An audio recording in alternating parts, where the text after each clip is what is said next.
Stars filled the endless view outside the USS Thunderbolt's window. Captain Jack Reed stood with his hands behind his back, staring into the dark emptiness of space. Earth's most powerful warship moved through the void without making a sound. "Give me an update," Jack said, his voice steady and strong. Commander Lisa Wells glanced up from her screen. "Everything's running smoothly, Captain. We've reached the edge of where humans travel. This is where those colony ships vanished." Jack gave a small nod. 6 ships had disappeared over 3 months. No emergency signals, no wreckage, just gone. The Thunderbolt was here to discover what happened, but so far they'd found nothing but quiet. "Dr. Gray, are your sensors picking up anything?" Jack asked. Dr. Alan Gray, the ship's top scientist, shook his head. His hands moved quickly across his display. "Nothing unusual yet, Captain, but we have a lot of space to search." "Keep searching," Jack told him. He turned toward his chief engineer. "Stone, how's our new engine working?" Mike Stone made a low sound. The rough engineer rarely spoke more than necessary. "Good. Running better than we expected." Jack let himself smile slightly. The Thunderbolt was an amazing piece of human engineering. Its weapons, shields, and engines were years beyond anything else in the fleet. If something was hunting colony ships out here, they were prepared to face it. "Captain," Lisa said suddenly, her voice sharp. "Sensors are detecting multiple objects coming toward us. They're not ours." Jack stood straighter. "Put them on screen." The main display lit up. A dozen ships, sleek and alien, moved in perfect order toward human territory. "First contact," Dr. Gray whispered, eyes full of excitement. "Or first fight," Lisa responded, her hand moving toward the weapons controls. Jack raised his hand. "Wait, let's find out what they want first." The alien fleet stopped just outside weapon range. For several long minutes, nothing happened. Then a signal arrived. "They're calling us," Lisa announced. "Answer them," Jack ordered. The screen changed to show a humanoid figure. It had blue-gray skin, large eyes, and no visible nose. When it spoke, its mouth moved oddly, but the words came through clearly in English. "Greetings, Earthship. I am Fleet Commander Dax of the Vorax Hegemony. You've entered space that interests us." Jack stepped forward. "I'm Captain Jack Reed of the USS Thunderbolt. We're looking into the disappearance of several human ships in this area." The alien's face stayed blank. "We don't know about any disappeared ships, but we'd like to scan your ship." "This is normal when we meet new species." Lisa muted the signal. "Captain, I don't think we should allow that. They could learn about our weapons." Mike nodded in agreement. "Bad idea," Jack thought for a moment. "Dr. Gray?" The scientist looked thoughtful. "It might be a real cultural practice, and we could learn about them from how they scan us." Jack unmuted the signal. "We'll allow a basic scan, Commander Dax, as a sign of goodwill." "Smart choice," Dax replied. Jack turned to Mike. "Start Defense Program 7. Mike nodded and began typing fast. Program 7 would allow the scan, but send back carefully chosen information. Nothing secret would show, but nothing obviously hidden either. It was a careful balance. "Ready, Captain," Mike announced. "You may begin your scan, Commander Dax," Jack said. A soft blue light washed over the bridge as the alien scan moved through the ship. It lasted 30 seconds, then stopped. On the screen, Commander Dax's face changed. His large eyes grew even wider, his mouth opened slightly. For a moment, he seemed unable to talk. "Is something wrong?" Jack asked. Dax snapped out of his shock. "No, nothing's wrong." "Scan complete. Thank you for cooperating." Before Jack could respond, the signal cut off. The alien fleet immediately began moving away at high speed. "They're running," Lisa said in disbelief. Jack frowned. "Why? What did they see?" Mike was checking his systems. Program 7 worked perfectly. "They shouldn't have seen anything too interesting." Dr. Gray was studying his readings. "Captain, their scan was much stronger than it should have been. It got through some of our defenses." "How much did they see?" Jack demanded. "I'm not sure," Dr. Gray admitted. "But more than we wanted." Lisa looked at Jack. "Orders, Captain?" Jack stared at the retreating alien fleet. Something about their reaction troubled him. Fear. That's what he'd seen on Commander Dax's face. But fear of what? "Follow them," he decided. "Keep your distance, but don't lose them." "Yes, Captain," Lisa replied, setting the course. For 3 days, the Thunderbolt followed the alien ships deeper into unknown space. The Vorax fleet kept their hurried pace, occasionally changing direction, but never trying to face their follower. On the 4th day, they reached a tightly packed star cluster. The Vorax ships split up, heading for different planets. "Which one do we follow?" Lisa asked. Jack studied the sensor information. "The biggest one, Commander Dax's ship." The Thunderbolt shadowed Dax's ship to a large blue-green planet. The alien ship went down to the surface while the Thunderbolt stayed in high orbit. "Scan the planet," Jack ordered. Dr. Gray worked his instruments. "Huge civilization, Captain. Cities covering entire continents. Technology level seems similar to ours, maybe higher in some areas." "Any signs they've detected us?" Jack asked. Lisa shook her head. "None. Their orbital defenses haven't activated." Jack turned to Mike. "I want the stealth systems at maximum. Let's see what's happening down there." Mike nodded and got to work. Dr. Gray suddenly looked up from his console. "Captain, I'm picking up unusual communication traffic. Massive amounts of information being sent across the planet. Can you decode any of it?" Jack asked. "Working on it," Dr. Gray replied. After several minutes, he looked up with a troubled face. "It's incomplete, but I'm seeing references to human technology, unexpected abilities, and something that translates roughly as existential threat." Jack's eyes narrowed. "They're afraid of us." "But why?" Lisa asked. "We didn't threaten them." "They saw something in our ship that scared them," Jack said. "Something they didn't expect," Mike grunted. "Serves them right for looking where they shouldn't." Dr. Gray continued watching the communications.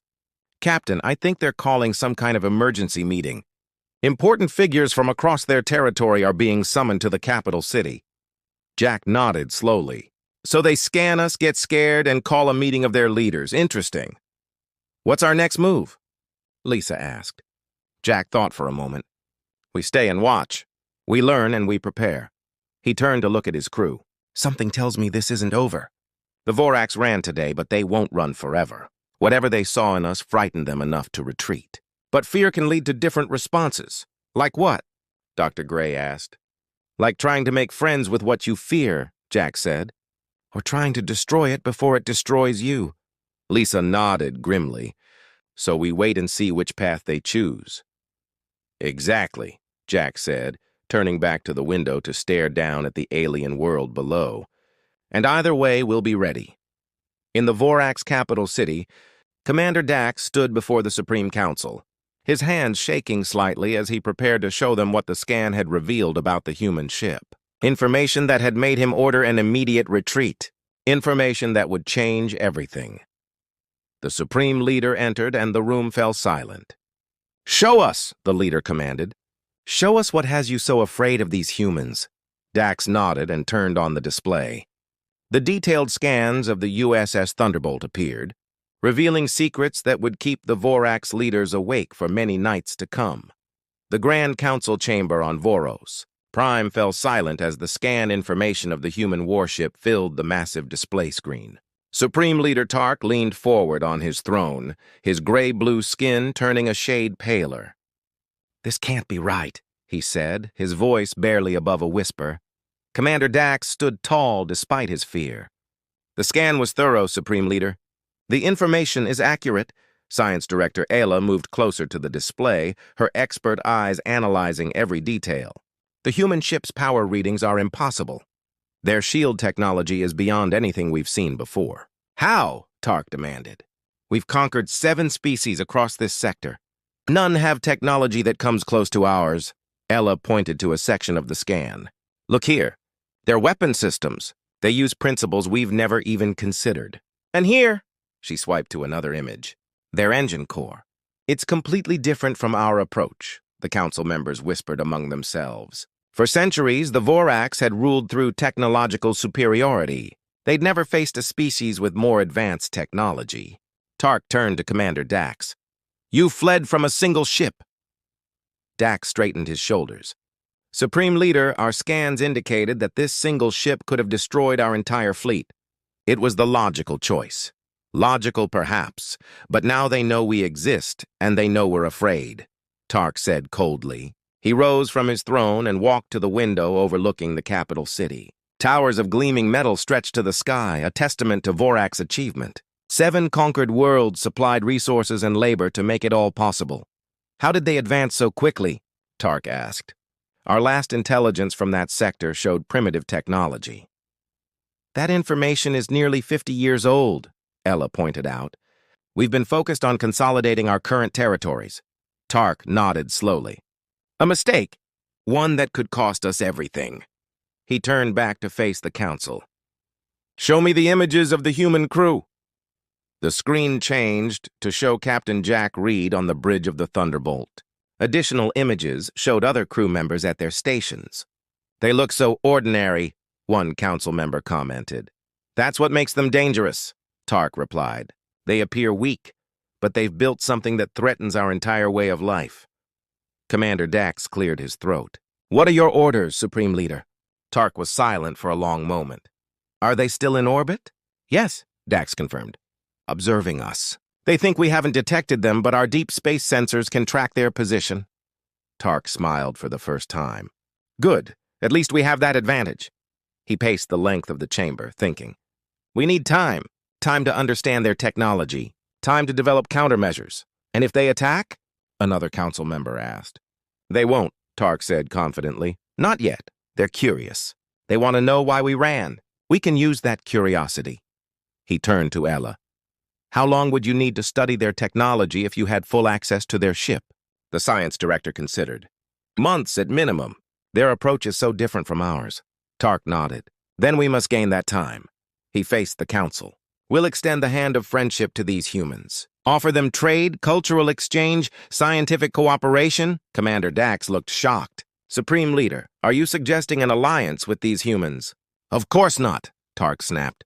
It's merely a tactic. While our diplomats talk of peace and cooperation, our scientists will study their technology. Once we understand it, we can neutralize their advantage.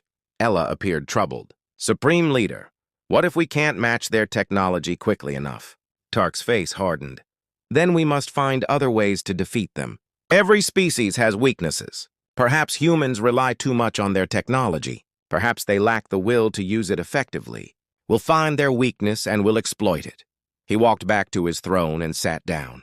Prepare a diplomatic message. Invite the human ship to send representatives to neutral space for talks. Make it sound sincere. What if they refuse? Dax asked. They won't, Tark said. They're curious, and curiosity is a dangerous weakness. They will come. Back on the Thunderbolt, Dr. Gray was the first to notice the incoming signal. Captain, we're receiving a message from the planet's surface. Jack looked up from the report he was reading. Put it on screen. The face of Supreme Leader Tark appeared. His expression was friendly, open. Greetings, Captain Reed of Earth. I'm Supreme Leader Tark of the Vorax Hegemony. I wish to apologize for Commander Dax's abrupt departure during our first meeting. There was a misunderstanding. Jack's face revealed nothing. No apology needed, Supreme Leader. We were simply concerned when your ships left so suddenly. Tark smiled. A regrettable error in protocol. We'd like to make amends by inviting you to a diplomatic meeting, a chance for our peoples to learn about each other. Lisa, standing next to Jack, whispered, I don't trust this. Jack gave a slight nod to show he heard her. To Tark, he said, That's a generous offer. Where would this meeting take place?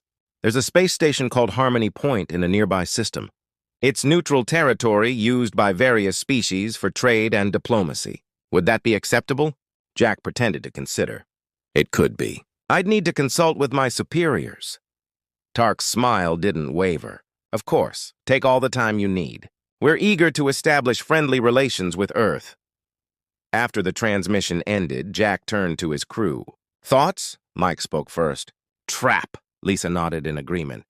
Definitely. They were terrified of us yesterday. Now they want to be friends. I don't buy it. Dr. Gray looked thoughtful. It could be genuine. Perhaps they realized their initial fear was exaggerated. Jack walked to the window, looking down at the alien world. No, Lisa and Mike are right. This is a trap, but not the kind we might expect. What do you mean? Lisa asked. They're not planning to attack us at this meeting, Jack explained. They want to study us, learn about our technology, find our weaknesses. Dr. Gray nodded slowly. That makes sense. From what we've observed, the Vorax base their entire civilization on technological superiority. Our ship frightened them because it suggested we might be more advanced. So what do we do? Lisa asked. Refuse the meeting? Jack turned back to face them, a small smile forming on his lips. No, we accept, Mike grunted in surprise. Why? Because it works both ways, Jack said. While they're studying us, we'll be studying them, and we have an advantage they don't know about. What's that? Dr. Gray asked. Jack's smile grew wider. They only think they detected us in orbit. They don't know about our second stealth shuttle that landed on the far side of their planet last night. Lisa's eyes widened. You sent a team to the surface when? While you were all sleeping, Jack said. A small team, handpicked. They're gathering intelligence even as we speak. That's why you seemed so calm about being detected, Dr. Gray realized. Jack nodded. The Vorax think they're one step ahead of us. Let's keep them thinking that. He turned to Lisa. Send a message to Earth Command. Tell them everything we've learned and our plan to accept the diplomatic meeting. And the shuttle team? Lisa asked. They'll continue their mission and meet us at Harmony Point, Jack said. By then, we should know much more about what we're dealing with. Mike nodded with grudging approval. Clever. Let's just hope it's clever enough, Jack said, his expression turning serious again. Because something tells me the Vorax didn't build their empire by playing nice. On the planet below, Supreme Leader Tark watched the human warship with calculating eyes. They will accept, he told Commander Dax. And when they do, their doom will be sealed. Little did he know that at that very moment, human eyes were watching him from much closer than he could imagine. Harmony Point Space Station hung in the darkness like a giant metal snowflake. Ships from different worlds docked at its many arms. At one end, the USS Thunderbolt waited. At the opposite end, the Vorax diplomatic ship had arrived 3 days earlier. Ambassador Tom Williams adjusted his formal uniform as he prepared to meet the Vorax representatives. Captain Jack Reed stood nearby, watching the ambassador with careful eyes. Remember, Jack said quietly, they want something from us. Don't be too eager to give it, Tom nodded. This isn't my first dance with aliens who have hidden motives, Captain. Security Chief Kate Miller checked her tablet one more time. My team is in position throughout the station. If the Vorax try anything, we'll know. The door to the meeting room slid open. 3 Vorax entered, led by a tall figure in flowing robes. Ambassador Williams, Captain Reed, the lead Vorax said smoothly. I'm Diplomat Zeal. Supreme Leader Tark sends his warmest greetings. Tom stepped forward with a practiced smile. The pleasure is ours, Diplomat Zeal. Earth looks forward to establishing friendly relations with the Vorax Hegemony. They all sat at a large round table. Servers brought drinks and food suitable for both species. I must say, Zeal began, we're most impressed by your ship, the Thunderbolt. Such advanced technology in a species we hadn't yet encountered. Jack kept his face neutral. We're equally interested in learning about Vorax achievements. Your empire spans several star systems, I understand. A flash of surprise crossed Zeal's face before he could hide it. You're well informed, Captain. We try to be, Jack replied. For the next 2 hours, they discussed trade possibilities, cultural exchanges, and scientific cooperation. The Vorax seemed especially interested in joint research projects involving Earth's propulsion and shield technology. Perhaps a tour of your ship might help us understand how we could best work together, Zeal suggested casually. Tom smiled. A wonderful idea, and we'd be honored to tour your ships as well. Zeal's smile flickered. Of course, though our vessels are currently undergoing maintenance. What a shame, Jack said. Another time, perhaps. When the meeting ended, Kate approached Jack as the Vorax left the room. One of my team spotted a Vorax technician near the Thunderbolt's docking port, she reported quietly. He claimed to be checking station systems, but the station manager confirmed no such checks were scheduled. Jack nodded. They're getting impatient. Have Mike double the security on all ship systems. Already done, Kate said. And our special package? Being delivered as we speak, Jack replied with a small smile. On the Vorax side of the station, Diplomat Zeal met with a technician in a secure room. Did you get access to their ship? Zeal demanded. The technician shook his head. Impossible. Their security is too tight, but I placed scanning devices nearby. We're getting some readings. Not enough, Zeal hissed. Supreme Leader Tark wants their technology. The diplomatic approach is taking too long. There's another way, the technician suggested. We've identified their chief engineer. He often visits the station's bar after his shift. Perhaps with the right conversation and the right drinks? Zeal smiled. Yes, make it happen. Mike Stone sat at the bar enjoying a rare moment away from the ship. The colorful drink in front of him was his third of the evening. A Vorax sat down beside him. You're from the Earth ship, yes? An engineer, I believe. Mike looked at the alien through narrowed eyes. Who's asking? Just a fellow engineer, the Vorax said, ordering a drink. I'm fascinated by different approaches to similar problems. Your ship's design is intriguing. Mike grunted. Is it now? Yes, the Vorax continued. Especially your propulsion system. We've never seen anything quite like it. Mike took another drink. Bet you haven't. Perhaps we could discuss some technical details? Engineer to engineer, Mike laughed suddenly. Sure.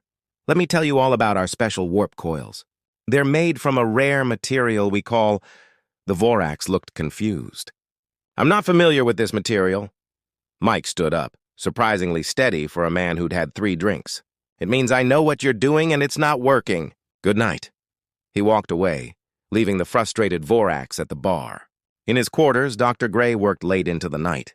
The information from the stealth team on the Vorax homeworld had been revealing. He compiled his findings and sent them to Captain Reed's secure tablet. Minutes later, Jack appeared at his door. This confirms our suspicions, Jack said, holding up the tablet. The Vorax have conquered 7 other species by leveraging technological superiority. Dr. Gray nodded. And each conquered species is essentially enslaved, forced to provide resources and labor to the hegemony. Jack's face darkened. No wonder they were so frightened by our ship. We're the first potential threat to their way of life. There's more, Dr. Gray said. According to the information, their fleet is mobilizing. Despite these peace talks, they're preparing for war. Jack wasn't surprised. How long do we have? A week, maybe less, Jack nodded. Then we need to move to the next phase of our plan. Ambassador Tom met with diplomat Zeal the next day. The Vorax seemed tense. We've prepared a draft agreement, Tom said, sliding a tablet across the table. A starting point for our future relationship. Zeal glanced at it. This is generous. Earth believes in fair dealings, Tom replied. Zeal forced a smile. We'll review it carefully, but perhaps we could speed things along by beginning the technology exchange immediately. A show of good faith. Tom looked thoughtful. Actually, Captain Reed has authorized me to share some technical information as a gesture of trust. Zeal couldn't hide his excitement. That's excellent news. Tom handed over a data crystal. Basic schematics for our shield modulation system. Nothing classified, but it should demonstrate our willingness to work together. Zeal took the crystal carefully. The hegemony appreciates this gesture. We'll prepare something similar to share with you. After the meeting, Zeal rushed to a secure room where Science Director Ella waited. We have it, Zeal said triumphantly, handing over the crystal. The humans are more trusting than we anticipated. Ella inserted the crystal into a reader. Her eyes widened as she studied the schematics. This is remarkable. Simple yet elegant. Our engineers can adapt this to our systems quickly. How soon? Zeal asked. Days, not weeks, Ella replied. With this, we might not need to wait for the full fleet to arrive. Excellent, Zeal said. Inform Supreme Leader Tark. The humans have given us exactly what we needed. Back on the Thunderbolt, Jack met with Tom in his private quarters. Did they take the bait? Jack asked. Tom smiled. Like a hungry fish, Zeal could barely contain himself. Good, Jack said. And they don't suspect? Not at all. The schematics look completely authentic. Jack nodded with satisfaction. Mike did excellent work. The shield modifications they're studying will seem to work perfectly in simulations, but in actual combat, Tom asked. Jack's smile was cold. They'll fail catastrophically at the worst possible moment. By the time they realize what we've done, it will be too late. Outside the window, the space station turned slowly. Both sides prepared for what was coming, each believing they had the upper hand. But only one side was right. The alarm blared throughout the Thunderbolt, waking Captain Jack Reed from a light sleep. He was dressed and on the bridge in less than 2 minutes. Report, he commanded, taking his seat. Lisa looked up from her console. Vorax fleet detected, Captain. 30 ships approaching from multiple vectors. They've dropped all pretense of diplomacy. Jack nodded. He'd expected this. The Vorax had studied the false shield schematics for 3 days. Their confidence must be high now. Battle stations, he ordered calmly. Where's Ambassador Williams? Already returned to the Thunderbolt, sir, Kate Miller reported. The Vorax delegation left Harmony Point 6 hours ago without notice. And our other ships? Lisa checked her screen. The Aurora and the Phoenix are in position but hidden. The Vorax don't know they're there. Jack allowed himself a small smile. Earth had sent reinforcements, but kept them concealed. The Vorax thought they were facing only the Thunderbolt. Open a channel to the Vorax fleet, Jack ordered. The main screen flickered to life, showing Supreme Leader Tark himself. He sat on what looked like a command throne on the bridge of his flagship. Captain Reed, Tark said, his voice cold. Your deception ends today.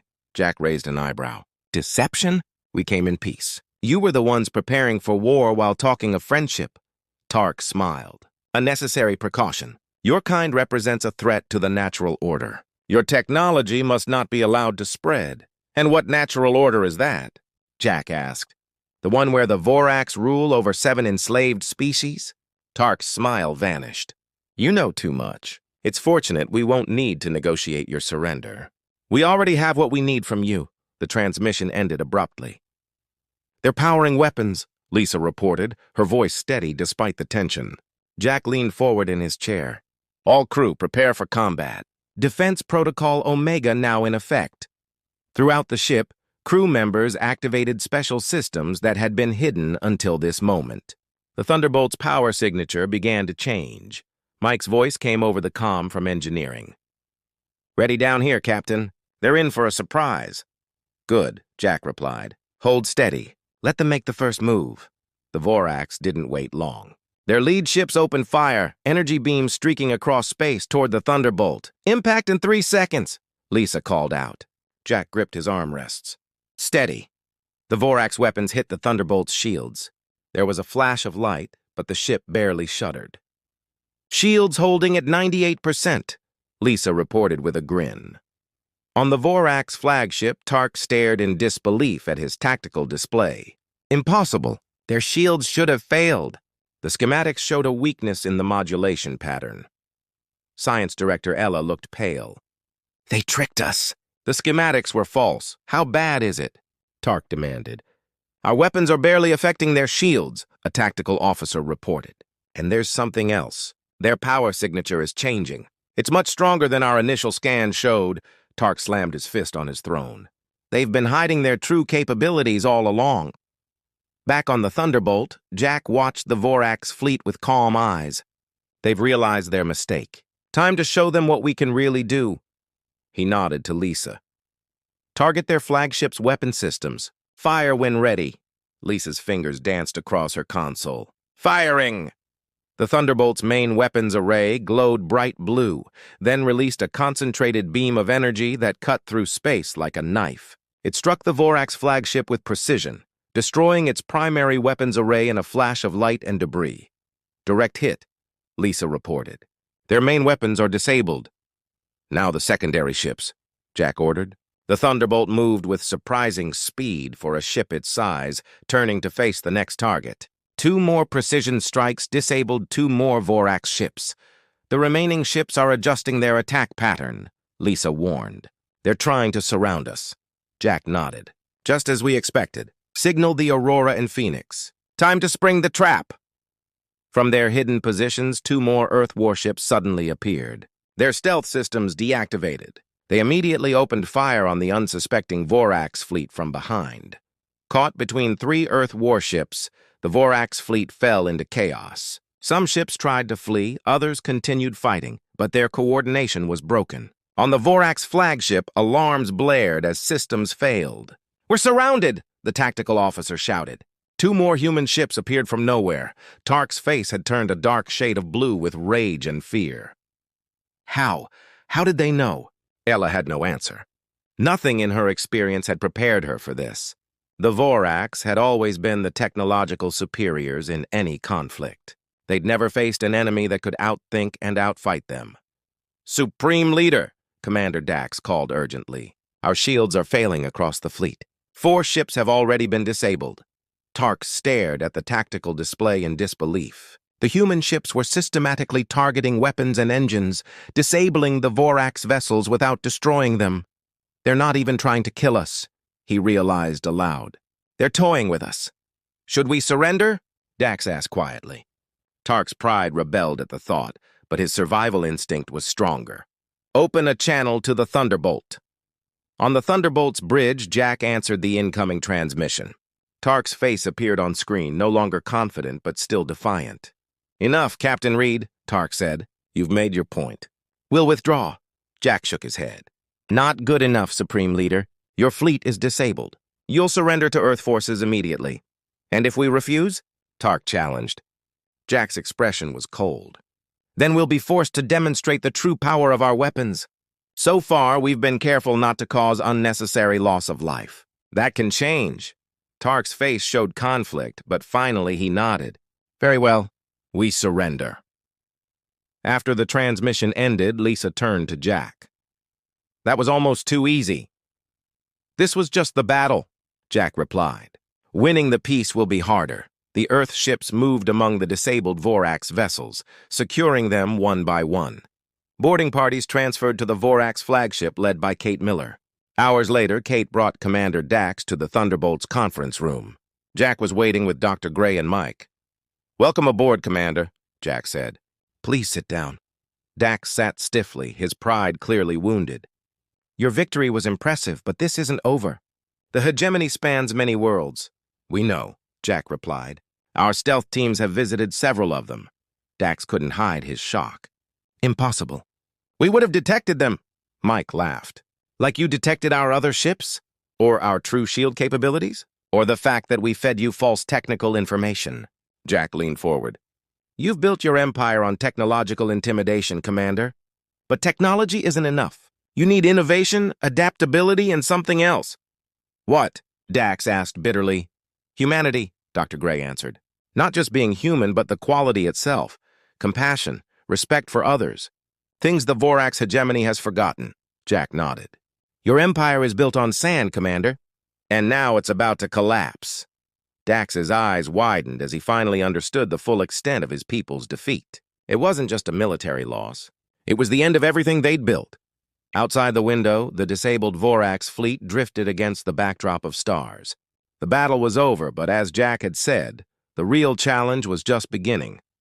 1 week after the battle, the Thunderbolt led a fleet of Earth ships toward Voros Prime. Captain Jack Reed stood on the bridge, looking at the blue-green planet growing larger on the view screen. Status of the Vorax defenses? He asked. Lisa checked her console. Powered down as agreed, Captain. Our ships have clear access to the planet. Jack nodded. After Supreme Leader Tark's surrender, Earth had moved quickly. With their military crippled and their leader captured, the Vorax government had little choice but to accept Earth's terms. Any sign of resistance? Jack asked. None so far, Lisa replied. The population seems calm if confused. Most citizens have only been told there's been a change in leadership. Dr. Gray looked up from his station. That's not surprising. Our intelligence shows most Vorax citizens know very little about their government's actions in other star systems. The comm system chimed. Captain Kate Miller's voice came through. The representatives have arrived in the main hall. They're ready for you. On my way, Jack replied. In the Thunderbolt's largest meeting room, Jack found an unusual gathering. Along with Supreme Leader Tark and Commander Dax, there were 7 other aliens, each from a different species. These were representatives of the worlds conquered by the Vorax. Ambassador Tom Williams made the introductions. Captain Reed, these are the delegates from the liberated worlds. They've come to witness the formal dissolution of the Vorax Hegemony. Jack shook hands or exchanged appropriate greetings with each delegate. Their appearances varied widely, but all shared the same look of cautious hope in their eyes. Tark sat in sullen silence, his once proud posture now slumped in defeat. Dax stood behind him, watching the proceedings with a soldier's stoicism. Jack took his position at the head of the table. 3 weeks ago, the USS Thunderbolt was sent to investigate disappeared colony ships.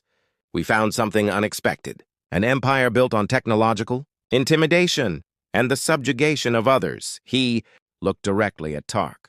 What you didn't know was that Earth had been aware of the Vorax Hegemony for much longer than you realized. Tark's head snapped up, his eyes wide with surprise. Jack continued. Those colony ships you detected weren't really missing. They were bait designed to draw your attention while our stealth teams infiltrated your worlds. Impossible, Tark whispered. We would have detected them. Mike, standing by the door, laughed. Like you detected our ships hiding before the battle? Your technology isn't as perfect as you think. Jack nodded. For 2 years, we've been studying your empire, learning your weaknesses and making contact with the species you conquered. He gestured to the 7 alien representatives. When you scanned the Thunderbolt, you saw exactly what we wanted you to see. Technology that seemed impossible by your standards. Dr. Gray stepped forward. Some of what you saw was real. Earth is indeed technologically advanced, but we deliberately included sensor readings that would terrify you specifically. What do you mean? Dax asked, speaking for the first time. Dr. Gray smiled. We studied Vorax psychology and culture. You value technological superiority above all else. It's the foundation of your society. So we showed you technology that directly challenged that belief. The scan was designed to provoke exactly the reaction you had, Jack explained. Fear, followed by desperation to understand and acquire our technology. Tark's face darkened with anger. You manipulated us. Yes, Jack said simply. Just as you've manipulated and controlled 7 other species. The difference is we did it to free them, not enslave them. One of the alien representatives, a tall being with 4 arms, spoke up. My people have been under Vorax control for 80 years. We forgot what freedom felt like until Earth contacted us. We've been sharing Earth technology with the conquered worlds for months, Jack revealed. Not weapons, but defensive systems, communications, medical advances. Things that would help them protect themselves once the hegemony fell. Tark looked stunned. The rebellions on the outer worlds. They were your doing. They were the doing of people who wanted freedom, Jack corrected. We just gave them the tools to achieve it. Ambassador Tom stepped forward and placed a document on the table. This is the Treaty of Liberation. It formally dissolves the Vorax hegemony and recognizes the independence of all conquered worlds. And if I refuse to sign? Tark challenged. Jack shrugged. Then we leave, and you deal with 7 worlds that now have technology equal to your own. Plus a lot of anger about generations of oppression. Tark stared at the document. Then at the alien representatives whose determined faces told him everything he needed to know. With a resigned gesture, he signed. A wise choice, Jack said. The terms are fair. The Vorax keep their home world and nearby colonies. No reparations will be demanded. In return, you'll dismantle your military fleet and join the new alliance of free worlds as equals, not rulers. Tark looked up sharply. Equals? After everything you've said about us? That's the difference between Earth and the Vorax, Jack said. We believe in second chances. Your people have skills and knowledge that can benefit everyone if used for cooperation instead of conquest. After the signing ceremony, Jack found himself looking out a viewport at Voros Prime below. Commander Dax approached him cautiously. There's something I still don't understand, Dax said. If Earth knew about us for years, why wait? Why the elaborate deception? Jack considered the question. War is costly. We wanted to end the hegemony with minimal bloodshed. And we needed to be sure all 7 conquered species could defend themselves after we left. Dax nodded slowly. And the Thunderbolt? Was it really as powerful as our scans showed? Jack smiled. In some ways, yes. In others, we exaggerated. The important thing wasn't the technology itself, but how we used it. I'm beginning to understand that, Dax admitted. For centuries, the Vorax believed superior technology guaranteed victory. You proved that strategy and preparation matter more. Not just strategy, Jack corrected. Values. Earth fights to protect freedom, not to conquer. That gives us strength that can't be measured by scans. 1 month later, Jack stood on the bridge of the Thunderbolt as it prepared to leave Vorax space. The new alliance was taking its first steps, with Earth providing guidance but not control. Course, Captain? Lisa asked. Home, Jack replied. "Our work here is done." Dr. Gray looked up from his station. "Not entirely done. We've received reports of another expansionist empire in the Beta Quadrant. Apparently they've noticed our activities here." Jack smiled. "Have they now? Well, let them scan our ships. Let them see what happened to the last empire that threatened freedom in this galaxy." Lisa set the course, and the Thunderbolt turned toward Earth. Its mission complete, but its message clear. Humanity had arrived on the galactic stage, and those who scanned their ships would indeed know they were destined for ruin if they chose the path of conquest. As the Thunderbolt entered warp, representatives from 8 worlds, including the Vorax, sat in a new council chamber, beginning the long process of building peace after generations of war. Above them, Earth ships patrolled silently, a reminder that freedom now had a powerful guardian. The stars stretched into streaks of light, and the Thunderbolt headed home, leaving behind a changed galaxy and a simple truth. Technology alone doesn't win wars. Humanity does.